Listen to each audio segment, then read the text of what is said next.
tal? Buenos días a todas y todos, las personas que están aquí presentes y las personas que nos siguen por redes sociales. Mi nombre es Dioema Angeu, soy directora de Incidencia y Fundación Juconi. Quiero presentar a las y los compañeros que están en la mesa para poder iniciar esta conferencia de prensa. Tenemos a Mario Hurtado, del espacio SC, después tenemos a Angie de Anda de Amnistía Internacional, después tenemos a Nathaniel Hernández de la red TDT y luego tenemos a Norma Garduño del colectivo de desplazamiento forzado. Les agradecemos mucho la presencia y nos emociona mucho poder presentar y tener esta conversación con ustedes, tanto presencial como virtualmente, sobre un tema que es prioritario en este momento, que es el examen periódico universal. El examen periódico universal es un proceso especial del Consejo de Derechos Humanos que se lleva desde el año 2006 y que la intención es que cada estado miembro de Naciones Unidas presente cada 4 años y medio el análisis de cómo ha ejecutado los derechos humanos. Por eso es de una gran relevancia para esto. México está por presentar su cuarto ciclo, su cuarto examen periódico universal. El proceso anterior fue en 2018 y en esa ocasión se emitieron 264 recomendaciones al Estado mexicano, de las cuales 262 fueron aceptadas y 2 quedaron anotadas. ¿Qué es este colectivo EPU-MX? Somos una coalición de 300 organizaciones nacionales e internacionales que han trabajado desde el mes de abril de manera muy intensa en la elaboración de un reporte alternativo a este ejercicio del examen periódico universal, que contiene básicamente un reporte general y 17 reportes temáticos. Estos informes temáticos hacen referencia a las diferentes áreas de los derechos humanos, ¿no? Ejemplo de ellos son violencia contra las mujeres, militarización, niñez, adolescencia y juventudes, población afroamericana, población indígena, el derecho a la protesta, personas defensoras de derechos humanos y periodistas, seguimiento de las recomendaciones internacionales, personas con discapacidad, personas con privación de la libertad, impunidad, desplazamiento forzado interno y migración. ¿Cómo nos hemos organizado como colectivo? Somos 300 organizaciones que están a nivel internacional y nacional. Nos hemos organizado para hacer una incidencia a nivel nacional, con lo cual hemos tenido una serie de conversaciones y presentaciones de este reporte alternativo con 27 embajadas de diferentes países en representación en México, de América Latina, América del Sur, Unión Europea, Oceanía y Europa. También hemos tenido en estas reuniones temáticas, aparte de presentar el reporte general, hemos tenido reuniones temáticas con el Alto Comisionado de Naciones Unidas y con la Secretaría de Relaciones Exteriores. Una cuestión importante que quisiéramos mencionar y remarcar en esta conversación es que en esta semana el grupo representativo de EPU-MX está presentando el reporte alternativo en Ginebra, Suiza, ante las representaciones de otros países, justo para presentar esta radiografía de derechos humanos, de cómo está la situación en el país. Y también, entonces mañana se presenta, que es el día miércoles, y se va a presentar a un grupo amplio de embajadas y diferentes conversaciones justo para presentar el reporte general, los reportes alternativos que permitan que los países que están en la sede de Ginebra puedan dar recomendaciones útiles y urgentes al Estado mexicano justo para la protección de los derechos humanos. También, en otro sentido, es evidenciar cuál es el trabajo que hemos hecho como organizaciones de la sociedad civil, tanto las víctimas y las organizaciones, y que también puedan los otros países coadyuvar a revertir la situación de violación de los derechos humanos. Ahorita vamos a ir hablando más sobre este cuarto ciclo de examen periódico universal. Y bueno, lo que queremos es convocarlos para que estén atentos a este proceso que inicia mañana con la presentación del reporte alternativo y que va a concluir en el mes de enero del 2024.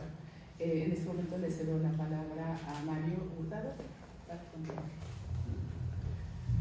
Muy buenos días, gracias por el tiempo. Sabemos que sus agendas son bastante apretadas, consideramos que es un momento muy importante en términos de que nos posibilita evaluar la condición y la situación de derechos humanos en los últimos 5 años y, como decía la compañera Dioema, en un contexto muy particular en términos de la aceptación que hizo, ¿no?, ante este Consejo de Derechos Humanos el Estado mexicano en el año 2018 y donde hubo un compromiso expreso para satisfacer y dar cumplimiento a las 262 recomendaciones Yo vengo en representación del Espacio SC, es una red conformada por 14 organizaciones de derechos humanos. Participamos de forma activa en el marco de este colectivo ECU, conformado por 300 organizaciones, en concreto con la temática de personas defensoras de derechos humanos, que, valga de paso decir, fue uno de los temas más recomendados en el ECU pasado, en el tercer ciclo en el año 2018. Como se menciona por parte de la compañera Dioema, consideramos que el ECU es una oportunidad para analizar la situación de derechos humanos en cada país y emitir recomendaciones que puedan revertir la situación que actualmente persiste. En el caso de México, su participación ha sido activa desde el año 2006 y las organizaciones de la sociedad civil y colectivos de víctimas que desempeñan un papel fundamental hemos contribuido de forma significativa tanto en la generación de informes temáticos, como ya lo exponía Dioema, como también en acciones de incidencia, pero también en el apoyo y la asesoría técnica para que las recomendaciones también puedan ser satisfechas y cumplidas, ¿no? De esas 262 recomendaciones, en el ciclo pasado, algunos de los temas que se abordaron fue también desaparición forzada, tortura, temas de migración, impunidad, derechos de la infancia, discriminación, pueblos indígenas, diversidad sexual, derechos sexuales y reproductivos, trata de personas, protección a personas defensoras de derechos humanos, empresas, entre otras muchas más. Lastimosamente, como es de conocimiento público, muchas de las violaciones a derechos humanos persisten.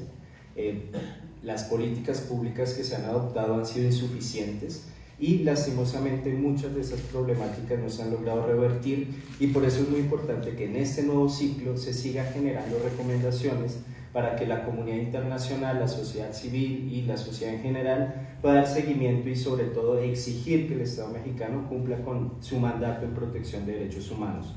Solo para anunciar algunos ejemplos, un poco en términos del balance de las recomendaciones del ciclo pasado y cómo también en los informes ustedes van a poder profundizar en esta información. De esas 262 recomendaciones, en el ciclo pasado 38 en concreto fueron del tema de personas defensoras de derechos humanos y periodistas.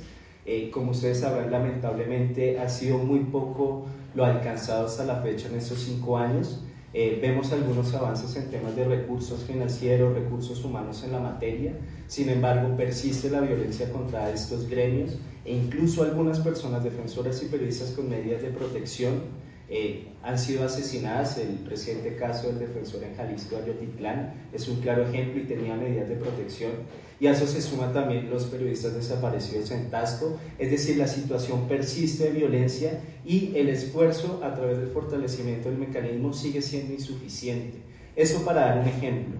Otro de los ejemplos lo vemos en el caso de la desaparición forzada. Fue otro de los temas que más tuvo recomendaciones en el ciclo pasado, alrededor de 27 recomendaciones. Mucho el tema de la implementación de la ley, todo el tema de fortalecimiento forense, identificación, protocolos de búsqueda, y si bien ha habido algunos avances, como también las víctimas lo reportan, todavía falta mucho por caminar, ¿no? La ley todavía sigue en un proceso de desarrollo y no ha sido implementada a cabalidad. Todavía las instancias de gobierno desconocen el tema de la desaparición forzada, y en términos de monitoreo y censo todavía falta mucho por avanzar, y en ese sentido es necesario que se recomiende más en el tema. En el tema de pueblos indígenas recibieron 15 recomendaciones en el pasado ciclo. Todavía, pese a que hubo un compromiso explícito de reformar la Constitución, de reconocer los derechos de las comunidades indígenas, eso no se hizo en estos 5 años. Hay una ley, una reforma constitucional que todavía está pendiente, como hay otras leyes que están pendientes, como es el tema de la desaparición, de la ley de desplazamiento forzado, y eso por anunciar algunos de los muchos pendientes que siguen, ¿no? En los informes ustedes van a poder conocer los principales hallazgos, un poco el balance de lo que ha sido en estos 5 años, tanto reconociendo si hubo o no, y cuáles han sido incluso los retrocesos en algunas de esas políticas públicas, y en la última parte van a encontrar recomendaciones específicas, tanto generales como temáticas por cada uno de los ejes. Ya para finalizar, bueno, consideramos que los informes reflejan causas estructurales de la violencia y las violaciones a derechos humanos, tales como la militarización que persiste, la impunidad es un patrón sistemático de todos los ejes temáticos, la corrupción, la violencia de género como un eje transversal, ¿no?, que afecta a distintas poblaciones, y eso parece agravarse en el contexto actual sin que las políticas públicas contrarresten la problemática de forma eficaz. En ese sentido, los desafíos en derechos humanos persisten. Consideramos que se requiere la voluntad política de un compromiso decidido, sobre todo en los 3 niveles de gobierno. Somos conscientes de que esto no le corresponde a solo una instancia, le corresponde al Estado mexicano en su conjunto, y en ese sentido también es un llamado a las entidades federativas y municipales para que hagan su parte, ¿no? Muchos de los problemas son locales y muchas de las respuestas saldrán allí. Entonces, en consecuencia, el diseño de las políticas públicas tendría que contar con la sociedad civil organizada, que como bien mencionábamos en el colectivo de PUSA ha aglutinado distintos años, pero también de un esfuerzo adicional tanto de las instancias de gobierno y de la cooperación internacional. Eso sería mi parte y daría la voz a la compañera Angie de Amnistía, que va a profundizar ya más en concreto el tema del informe general y algunos patrones identificados en estos 5 años. Muchas gracias, muy buenos días. Agradezco de antemano y nuevamente su presencia aquí. Nada más para señalar, Amnistía Internacional también forma parte del colectivo EPUMX. Nosotros particularmente trabajamos conjuntamente con diversas organizaciones que también aquí están presentes en el tema de violencia contra las mujeres, derecho a la protesta y militarización. Justo cabe señalar que estas 2 temáticas últimas que he mencionado permanecen todavía invisibilizadas. Y justo para abordar, como ya lo ha comentado mi compañera Dioema, nosotros elaboramos una radiografía que muestra justo que México está enfrentando una crisis alarmante en materia de derechos humanos, caracterizada por factores estructurales e históricos como la desigualdad, la corrupción y la impunidad, la violencia y el cierre del espacio cívico. Y esto es importante señalar, los impactos son específicos y diferenciados en grupos excluidos y discriminados históricamente, entre ellos las mujeres, las niñas, los niños, los adolescentes, pueblos indígenas, población afrodescendiente, personas con discapacidad, personas en situación de movilidad, entre otros. Respecto a la corrupción e impunidad, de acuerdo con la encuesta nacional de victimización y percepción sobre seguridad pública del 2023 de la INEGI, del total de los delitos cometidos solo el 10.9% son denunciados y de estos solo en el 7.6% se abre una carpeta de investigación, lo que implica además que solamente el 1% es resuelto. Esto es alarmante, sobre todo en el contexto que estamos viviendo, con grandes cifras de homicidios dolosos, violencia contra las mujeres, incluyendo feminicidios, desapariciones, el uso del programa de espionaje como Pegasus, asesinatos de periodistas y personas defensoras de derechos humanos, incluyendo sobre todo aquellas personas que defienden tierra, territorio y medio ambiente, que generalmente son personas pertenecientes a comunidades indígenas, la represión a las protestas sociales y la militarización. Respecto a este último punto, cabe señalar que desde 2006 se ha acrecentado justo esta estrategia de militarización de la seguridad pública.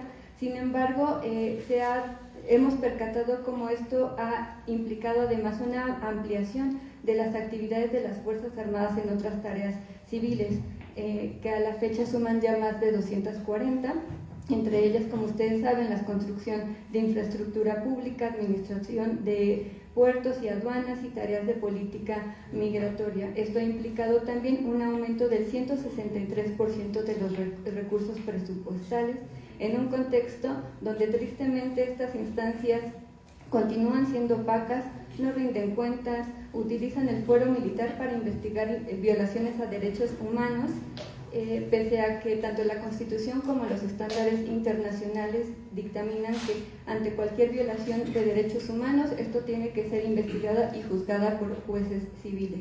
Y en este marco hemos percatado que la Comisión Nacional de los Derechos Humanos no ha cuestionado estas decisiones ni públicamente ni ante los tribunales, y para nosotros esto ha implicado una actitud como una falta de imparcialidad. Por último, justo para poder cerrar la temática de los hallazgos, vemos la reducción del espacio cívico, caracterizado por constantes ataques de las autoridades de los 3 niveles, respecto a personas defensoras de derechos humanos y periodistas, acompañados justo por narrativas estigmatizantes, represión y criminalización.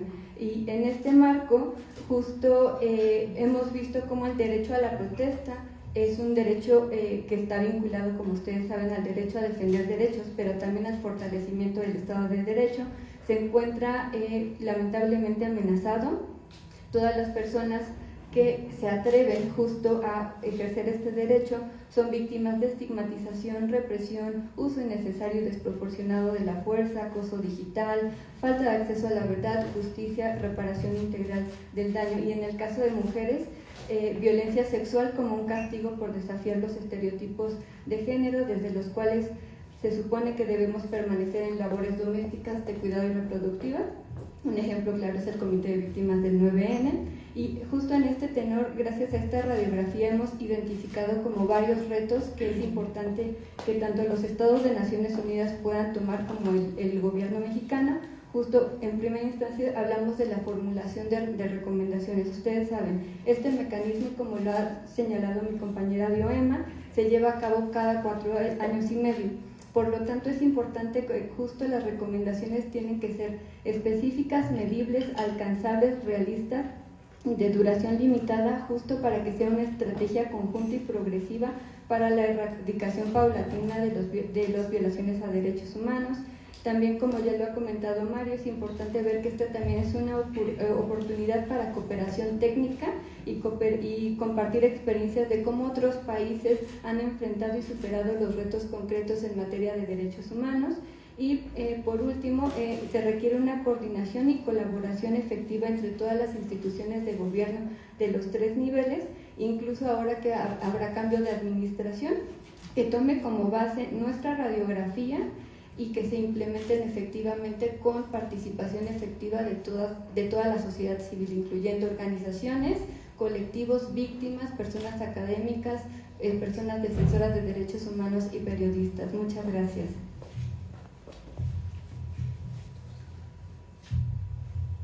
Buenos días, Norma Garduño, del colectivo de personas víctimas de desplazamiento forzado y organizaciones que acompañan.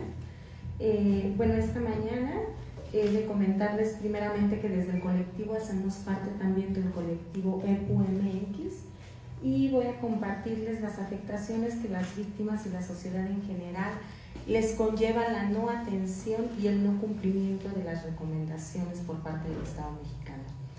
Empiezo diciendo que la pobreza es uno de los retos más importantes en el desarrollo del país, pues limita las oportunidades a las personas, familias y comunidades para alcanzar un crecimiento integral y dificulta el progreso general de la sociedad.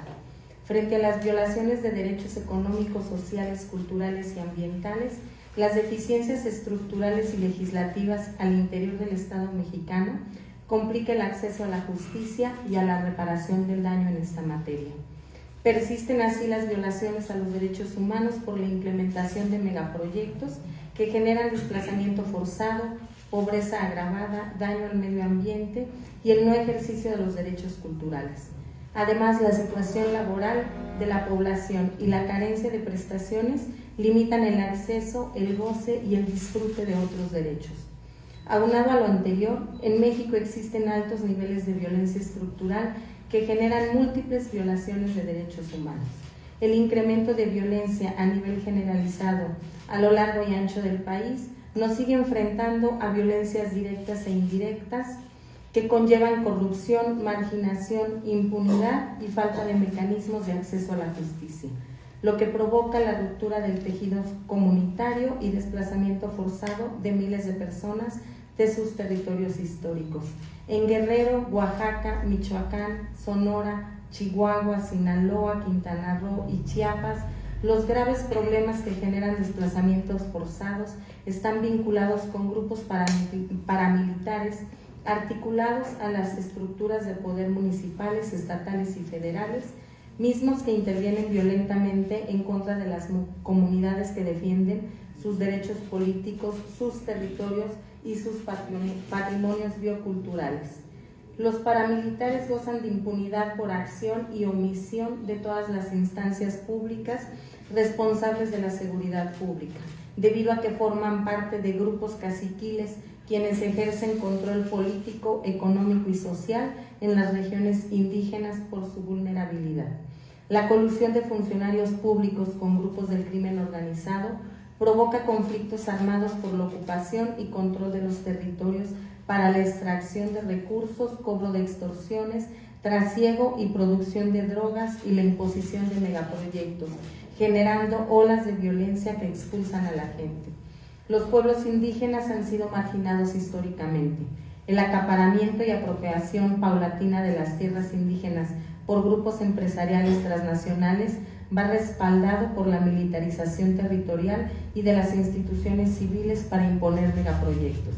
La presencia de la delincuencia organizada, la pobreza extrema, el cambio climático, así como la falta de reconocimiento de los sistemas normativos e instituciones propias de los pueblos, son factores que provocan etnocidio acompañando de desplazamiento forzado. Identificamos también el poco o nulo acceso a la justicia. Como sociedad seguimos padeciendo de un sistema de justicia penal que acaba con la dignidad de las personas, sumado a la impunidad que rodea la actuación de las autoridades que mantienen prácticas atroces como la tortura y la desaparición forzada, o a la inoperancia de una política migratoria que criminaliza a quienes buscan la vida próspera que su lugar de origen les ha negado. Además de lo anterior, las víctimas de este país nos enfrentamos a un sistema de justicia burocrático, revictimizante, carente de autonomía y profesionalismo, y sin mecanismos adecuados de rendición de cuentas. Enfatizamos la necesidad de revertir la impunidad como un requisito básico para el goce de cualquier derecho humano en nuestro país. La impunidad casi absoluta constituye un eje transversal que perpetúa la violencia y las violaciones a los derechos humanos. Esta lacerante realidad se agrava tratándose de las violencias sufridas por sectores que se encuentran en situaciones de desigualdad económica o social y o que están expuestos a mayores niveles de vulnerabilidad, quienes se enfrentan ya sea a una negativa de investigar, a estereotipos, a falta de conocimiento y líneas de investigación adecuadas y a obstáculos burocráticos. En ocasiones, 2 o 3 de estas situaciones confluyen agravando la situación. Lo anterior se inserta en un patrón más amplio en el que precisamente aquellos grupos expuestos a mayores niveles de vulnerabilidad suelen encontrar menos niveles de protección institucional de sus derechos. Los ejemplos de este fenómeno van desde la situación de las y los trabajadores jornaleros agrícolas, quienes se enfrentan a sueldos precarios, despidos injustificados y retención de salarios ante la falta de recursos internos efectivos para proteger sus derechos, hasta la proliferación de crímenes de odio por orientación sexual e identidad de género. Nos enfrentamos también ante el debilitamiento de instancias con deber de protección y garantías de derechos y a la desconfianza en las instituciones del Estado. La falta de investigación diligente de violaciones de derechos humanos, además de condicionarse a factores políticos, se caracteriza por la ausencia de estrategias y herramientas adecuadas para la investigación penal, incluyendo ausencia de líneas de investigación y teorías del caso. La falta de coordinación entre autoridades, aunada a procedimientos burocráticos, sumado a que no se investigan adecuadamente ni penal ni administrativamente las acciones u omisiones de agentes del Estado. Las víctimas somos quienes respondemos a la carga de presentar evidencias, situación que además de ser injusta nos sigue poniendo en riesgo. Y a pesar del marco normativo, no se reconoce a las víctimas como parte y sujeto procesal, mucho menos se garantizan nuestros derechos. En términos generales, las autoridades ministeriales siguen acumulando pruebas en los expedientes, pero no suelen analizar el contexto, lo cual no permite el esclarecimiento de los hechos, mucho menos la identificación de los más altos responsables, ni la desarticulación de estructuras criminales. A pesar de contar desde 2013 con la Ley General de Víctimas, que establece una serie de derechos, procedimientos y servicios para atender y reparar a víctimas de delitos y violaciones a derechos humanos, hoy el Estado mexicano está lejos de garantizar los derechos de las víctimas, quienes enfrentamos procedimientos ineficaces, lentos y burocráticos. A raíz de la generalización de la violencia, se han ampliado el número y los sectores de víctimas, pero las instituciones encargadas de atender a esta creciente población albergan limitaciones en sus capacidades para dar una atención integral. que atienda de manera diferenciada las necesidades de las víctimas. Por el contrario, han provocado revictimización.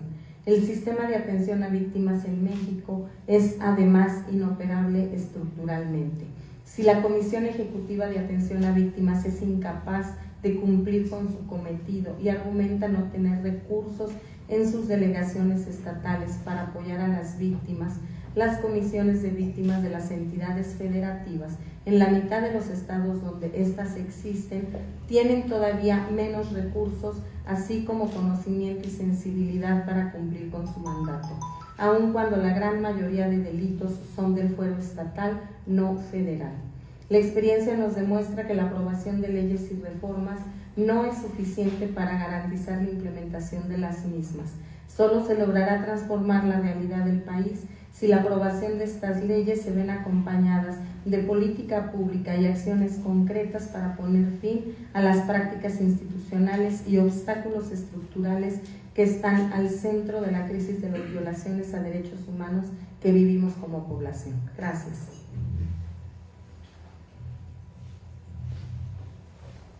Muchas gracias. Nathaniel Hernández, de la Secretaría Ejecutiva de la Red Nacional de Organismos Civiles, Todos los Derechos para Todos, Todas y Todes. También hacemos parte del colectivo EPO. Y bueno, para concluir,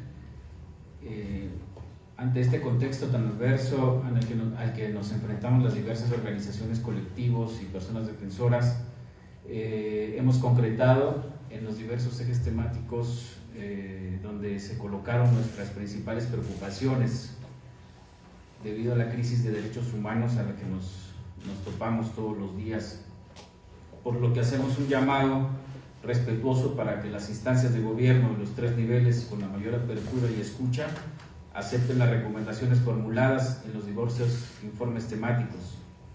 Asimismo, consideramos que es importante remarcar la participación de la comunidad internacional para que brinde recomendaciones y apoyo técnico para que México pueda implementar las recomendaciones necesarias, y de la sociedad civil en general a poder seguir el proceso a través de la información y demandar a los y las gobernantes el cumplimiento de las recomendaciones para tener una mayor incidencia y participación ciudadana durante este proceso del EPU. Por otro lado, como puntualizar con un mayor énfasis en términos de las recomendaciones generales, es necesario y urgente el retiro paulatino de las Fuerzas Armadas en labores de seguridad pública y poder establecer una política en materia de seguridad ciudadana. Por otro lado, es importante también impulsar medidas efectivas para la búsqueda e identificación de las personas desaparecidas, adoptando una política integral de prevención y erradicación de la crisis de desaparición. Y por último, también hacer énfasis en el combate a la impunidad, particularmente en casos graves de violaciones a derechos humanos, y esto incluye el fortalecimiento de capacidades y de marco normativo de las instituciones de procuración e impartición de justicia en el país.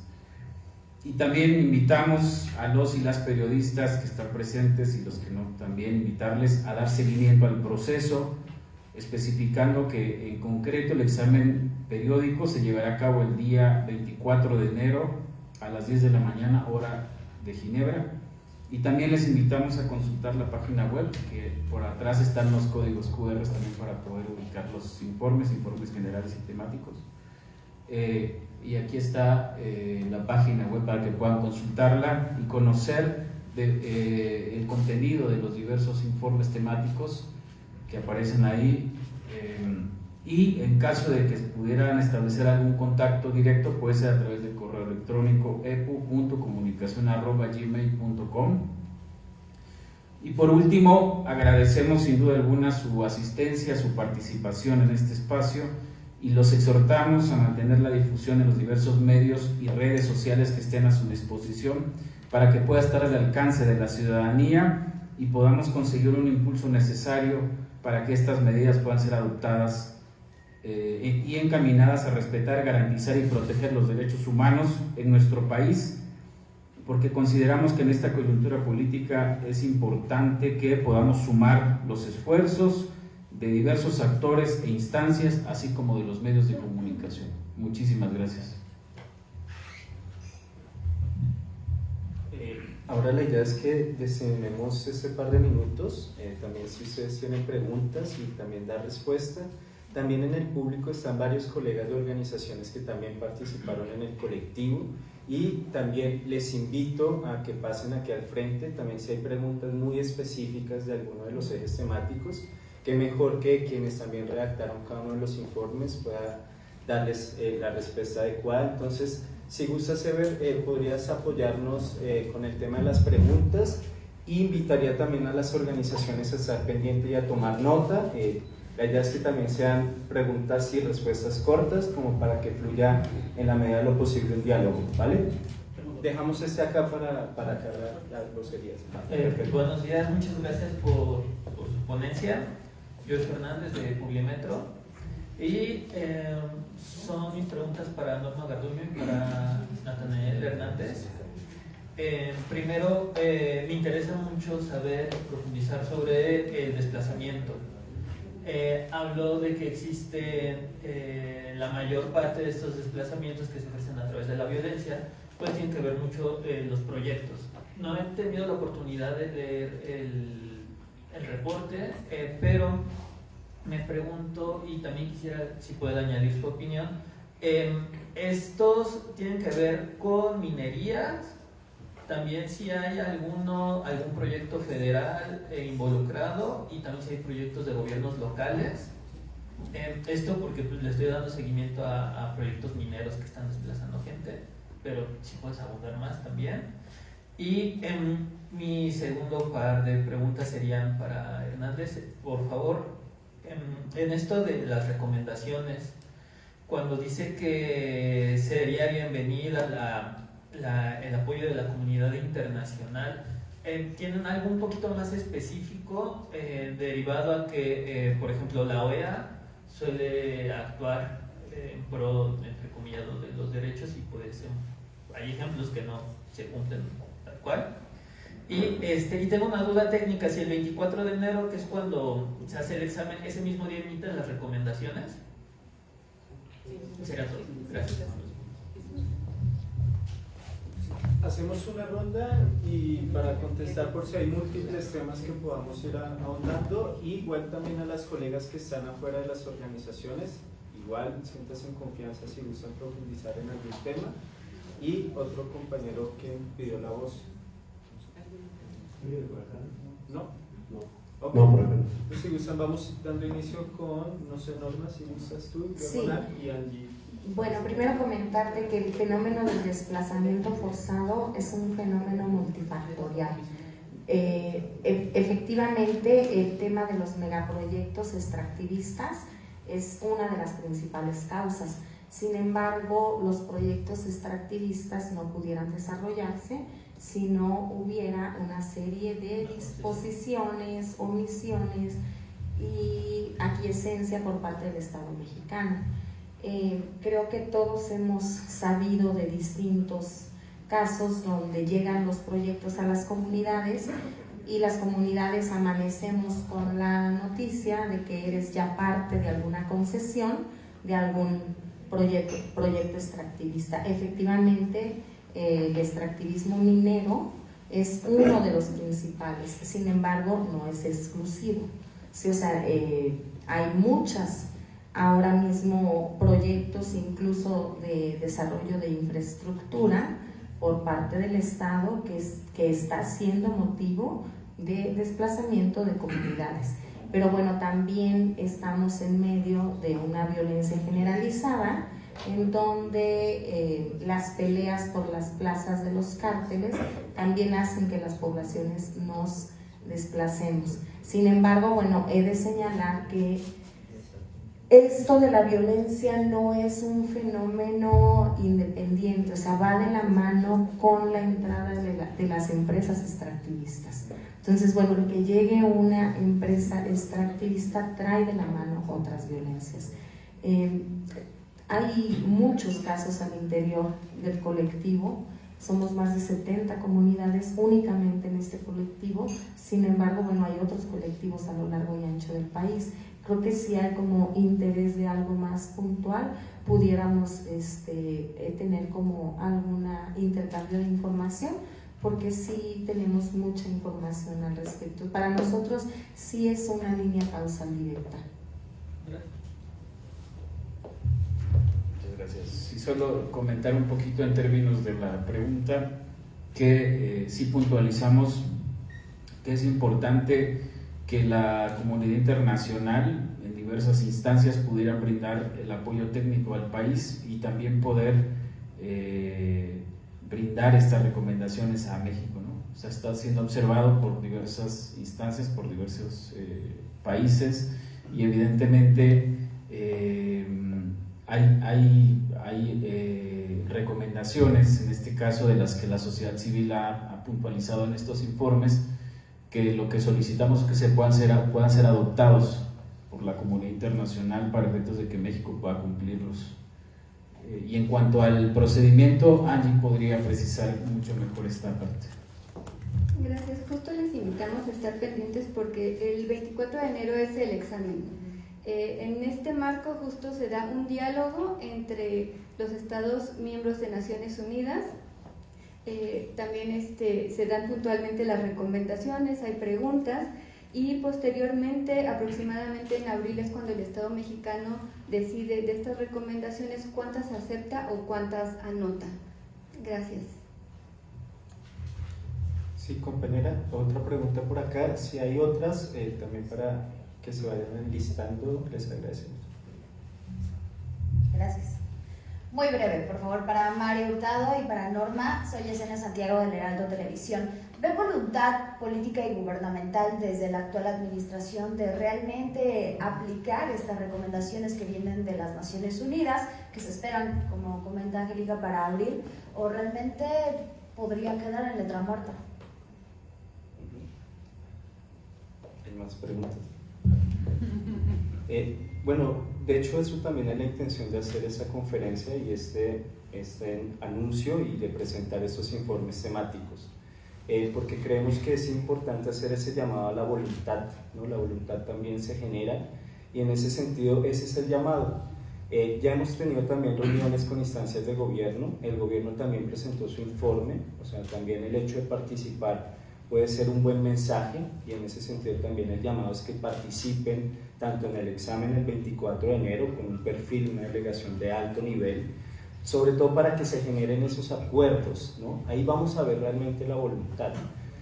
Vamos a ver la voluntad en distintas fases. Uno, la participación activa del examen, ¿no? El 24 de enero con una delegación robusta, esperamos, donde se genere un diálogo horizontal con el resto de países, honesto, objetivo, ¿no? Aquí no se trata de decir que todo va bien, realmente hay que reconocer y ser autocríticos y en una madurez democrática pues tener un diálogo, ¿no?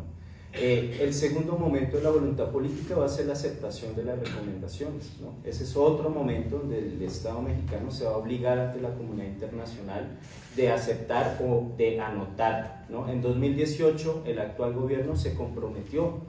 Ese fue un primer anuncio, ¿no? Importante, hay que mantenerlo, sostenerlo, y el llamado para que las y los líderes que están actualmente en competición adopten esas recomendaciones como una hoja de ruta, ¿no? Básicamente, esas recomendaciones podrían ser el nuevo Plan Nacional de Derechos Humanos. En 18 ejes temáticos y se someten las recomendaciones de la sociedad civil. Es decir, aquí se marca una hoja de ruta y el llamado es que esas instancias lo adopten dentro de sus planes de gobierno y eso posibilitaría, ojalá, ¿por qué no?, su correcta implementación en los 3 niveles. Me gustaría también la opinión de Norma al respecto, y más también con la salida de Carla Quintana hace apenas unos meses. Bueno, el tema de la voluntad me preocupa porque pareciera que la voluntad tuviera que ser personal y no de los representantes del Estado. O sea, nosotros como víctimas no necesitamos personas con buena voluntad, necesitamos funcionarios comprometidos, ¿no? Con resultados y decir como atentos, dispuestos a generar política pública en relación a En materia de desplazamiento forzado, pues hace 2 años tuvimos una aprobación por unanimidad, además, de la ley de desplazamiento forzado, pero no se implementa porque no hay presupuesto. Entonces, bueno, volvemos nuevamente a cuáles son las prioridades y cuáles son las voluntades, y entonces nos parece importante que no siga pasando esto en este tipo de recomendaciones, ¿no? Como bien dice Mario, de aquí podrían salir muy buenas rutas de trabajo. Sin embargo, no podemos permitir que queden como parte de esfuerzos personales o voluntades políticas, sobre todo en miras a un proceso electoral. Entonces creemos, o bueno, personalmente como víctima siento más preocupación y más necesidad de estar pendiente que de una ruta de trabajo establecida por parte de funcionarios, y no quisiera estar a expensas de buenas voluntades. Gracias. Oye, pero yo tengo una duda, por ejemplo. Sí, está así. Hola, buen día. Si México acepta X recomendaciones, ¿no? Las que ustedes están haciendo algunas, y bueno, dice, sí, estas las acepto, pero si no las cumple o si no las aplica, no hay ningún tipo de sanción, ¿verdad? Eso es lo malo, ¿no?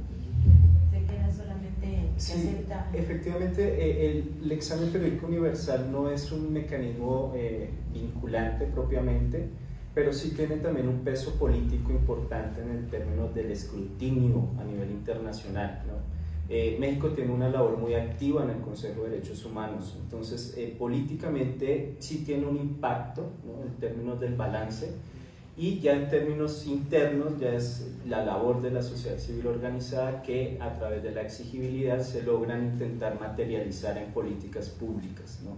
Pero sí, efectivamente es un mecanismo no vinculante, no jurisdiccional, y en ese sentido es más un mecanismo político propiamente creado por esta instancia. Y nada más, lo que preguntó el compañero de Metro, entonces el 24 de enero se hace la presentación, el informe y las recomendaciones, también ese mismo día se dan a conocer. Gracias. Hay 2 preguntas más. También invito a las colegas también que están en el público, si gustan tomar la voz, adelante.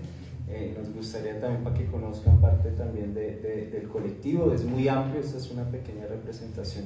Entonces, adelante, si gustas, la compañera Verónica.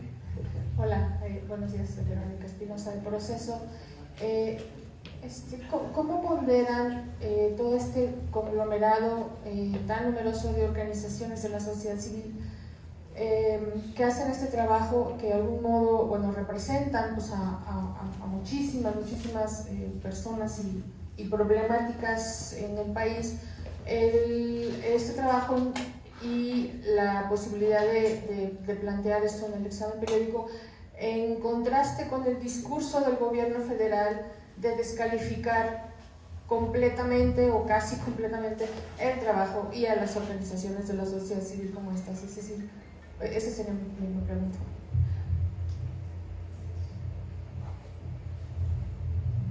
No sé si alguna de las colegas quisiera ayudarme con esa pregunta. ¿Hay otra? Ok, si gustan anotamos esas 2 y damos respuesta, colegas, y en el público también. Buenos días, soy Pablo de una organización catalana, la Taula per Mèxic. Formamos parte de la Plataforma por la Paz y los Derechos Humanos México-Unión Europea. Primero que nada, celebrar estos informes, todas estas recomendaciones. Me gustaría preguntarles el mensaje que están dando el día de hoy, que están dando todas las organizaciones, está especialmente dirigido a las misiones permanentes de todos los países en Naciones Unidas, porque son ellos y ellas, estas representaciones, las que tienen que hacer las preguntas y recomendaciones al Estado mexicano en el examen periódico universal. Me gustaría si pudieran hacer énfasis en ello, y además preguntarles sobre la importancia de la apreciación al examen periódico universal y la presencia de defensores y defensoras de derechos humanos ahora mismo en Ginebra para hacer énfasis en ello. Gracias. Ok, tenemos 2 preguntas. No sé si colegas del público quisieran o podamos iniciar con estas. ¿Cómo se valora la construcción colectiva y un poco de la apreciación? Sí. No sé, ¿tú quisieras hablar de la apreciación? Y del colectivo. Ok, va, perfecto. Bien, muchas gracias. Efectivamente, este es un ejercicio que se hace como país, ¿no? En donde el día de mañana hay un grupo de organizaciones que son todas pertenecen al EPU México, donde van a presentar este informe ante las embajadas que tienen representación en Ginebra, y es un ejercicio importante porque somos 300 organizaciones a nivel nacional e internacional que tenemos trabajo directo con poblaciones, y que eso nos permite saber qué es lo que está ocurriendo a nivel de los derechos humanos. Sabemos que este gobierno no ha tenido como mucho interés ni tampoco ha tenido voluntad política para trabajar sobre las temáticas, pero este reporte alternativo es un reporte alternativo con 17 reportes temáticos, un informe general que da fuerza justo a esta cuestión. México tiene compromisos internacionales que tiene que cumplir. Mañana es la precesión, es decir, el reporte alternativo se va a presentar en las diferentes temáticas, y esto va a darles insumos y preguntas a los estados para cuando sea el 24 de enero podérselas hacer a México. Entonces creo que este es un buen ejercicio, y evidentemente hay un compromiso como país, y evidentemente la idea de este lanzamiento, de esta conferencia de prensa, es hacer una invitación y una convocatoria y alzar la voz para que el gobierno mexicano esté atento a este proceso. Quizás solo como un poco en términos de la coordinación o el trabajo de estos informes temáticos, es el resultado, digamos, también de un proceso articulado con organizaciones que tienen expertise y que tienen conocimiento y un trabajo en terreno. Es decir, esta es una radiografía muy puntual del contexto en el país, que la idea es presentarlo en este proceso que ya comentamos, y que se puedan adoptar estas propuestas de recomendaciones, ¿no? Para poder pues conseguir que se pueda seguir respetando y protegiendo y garantizando los derechos humanos en México. Y también comentar a la gente que está por Facebook que pueden ingresar a la página para ver estos informes a través de centroprodh.org.mx diagonal colectivo-epu-mx-2024, y se pueden poner en contacto a través del correo epu.comunicacion@gmail.com. Muchas gracias. Todavía tenemos algunos minutos. Si tienen algunas preguntas adicionales, estamos ahora a su disposición. Por acá ya no hay preguntas. Bueno, solo para concluir, decirles que la idea es que a través de esta página web sigan el proceso. Es un proceso que empieza. El día de mañana varios colegas van a estar en las precesiones en Ginebra. Vamos a estar a través de las redes sociales de las organizaciones también generando contenido. Les invitamos a consultar los ejes temáticos. Ha sido un esfuerzo de muchas organizaciones. Es una gran radiografía del país en 18 ejes temáticos, con 18 posibles rutas de implementación. Entonces es muy importante, y un llamado a la sociedad en general que se apropie de sus contenidos. Y en el mes de enero vamos a convocarles nuevamente a un evento donde podamos ver el examen, porque no colectivamente, generar un conversatorio donde lo discutamos, lo analicemos, y ya posteriormente en abril también, ya cuando concluya con la aceptación o anotación de estas recomendaciones. Les invitamos a mantenernos informados a través de la página web. Ahí están nuestras bases de datos, contactos. Aprópiense de los informes, y bueno, pues muchas gracias por su tiempo, su disposición, y esperemos que este resultado pues impacte en la vida positiva de la sociedad, porque el EPU creemos que es una oportunidad de que se junten millones y múltiples voces, ¿no?, a través de estos informes temáticos. Muchas gracias, hasta una próxima ocasión, y que pasen bien. A la salida van a encontrar ya propiamente el comunicado impreso, también en la página web ya está, ya lo pueden descargar. Si tienen notas de prensa, igual nosotros vamos a estar monitoreando medios. Les agradecemos también si nos la hacen llegar, como para control interno y difusión también por parte de las organizaciones. Y muchas gracias, que pasen buen día, buena tarde, hasta luego.